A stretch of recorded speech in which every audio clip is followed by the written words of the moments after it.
तो देखिए, लोकसभा चुनाव में एक एक सीट अहम है, लेकिन कई हाई प्रोफाइल सीट ऐसी हैं जहां अभी तक किसी उम्मीदवार का फैसला नहीं हो सका है। उनमें अमेठी और रायबरेली भी शामिल है। दोनों सीट गांधी परिवार से जुड़ी है, लेकिन इस बार गांधी परिवार ने दोनों सीट से चुनाव लड़ने से इनकार कर दिया है। अब सवाल ये है कि इन दो सीट से कौन कांग्रेस का उम्मीदवार होगा।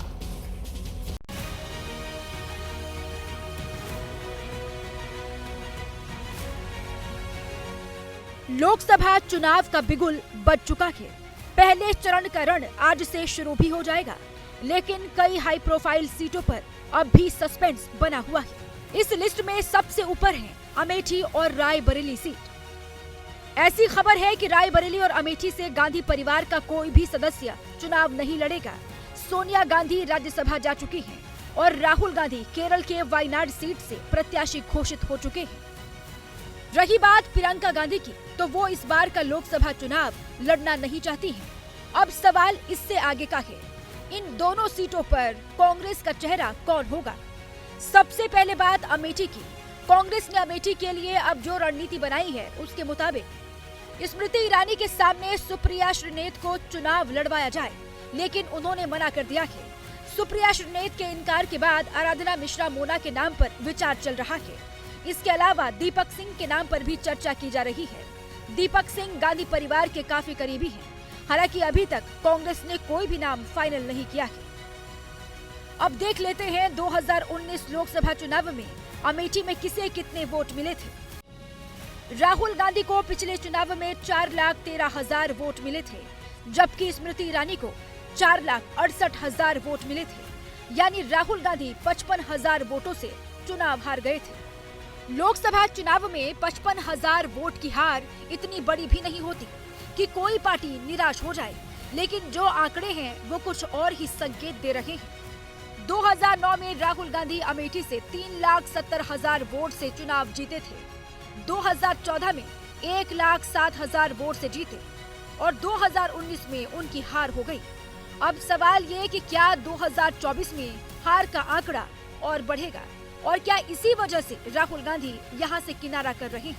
अमेठी से कांग्रेस के भावी प्रत्याशी को लेकर सबसे ज्यादा बेचैनी कांग्रेस के ही कार्यकर्ताओं में है। दिल्ली पहुंचे अमेठी से कांग्रेस के कार्यकर्ताओं ने राहुल गांधी से चुनाव लड़ने की अपील की, लेकिन राहुल इशारों ही इशारों में ये संकेत दे चुके हैं कि वो अमेठी से चुनाव नहीं लड़ेंगे।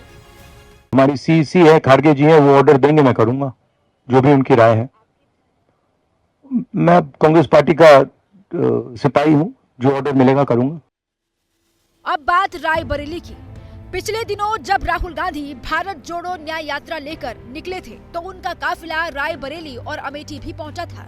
हालांकि प्रियंका गांधी बीमार होने के चलते शामिल नहीं हो पाई थी, और यहीं से ये भी साफ हुआ कि प्रियंका रायबरेली जाकर चुनाव लड़ने का कोई मैसेज नहीं देना चाहती। प्रियंका गांधी भी रायबरेली से चुनाव नहीं लड़ती है, तो सवाल है कि यहाँ से कांग्रेस का चेहरा कौन होगा।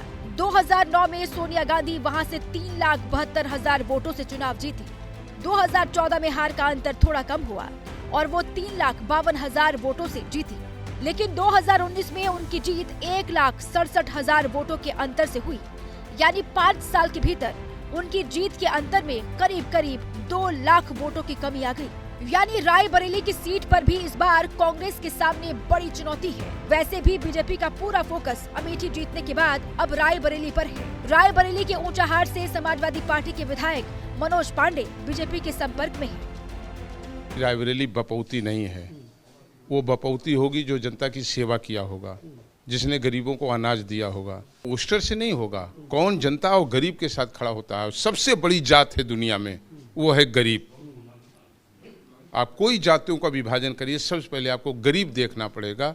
भारतीय जनता पार्टी अगर रायबरेली से मनोज पांडे का नाम आगे करती है, तो कांग्रेस के सामने बहुत बड़ा संकट पैदा हो सकता है। वो भी तब जब रायबरेली से कांग्रेस का खेमा किसी मजबूत और भरोसेमंद चेहरे की तलाश में है। जैसे ही घड़ी का काटा दोपहर 2:30 पे आए, बबीता जी का दिल सास बहू साजिश के लिए मचल जाए। और ये है इनकी बहू, पूरे दिन ऑफिस की टेंशन हो जाए गॉन जब ये करें अपना फेवरेट शो फ्री टाइम पे ऑन। इनकी तरह आप भी देखिए अपना फेवरेट शो अपने टाइम पर और डाउनलोड कीजिए एबीपी लाइव ऐप अपने स्मार्ट टीवी पर।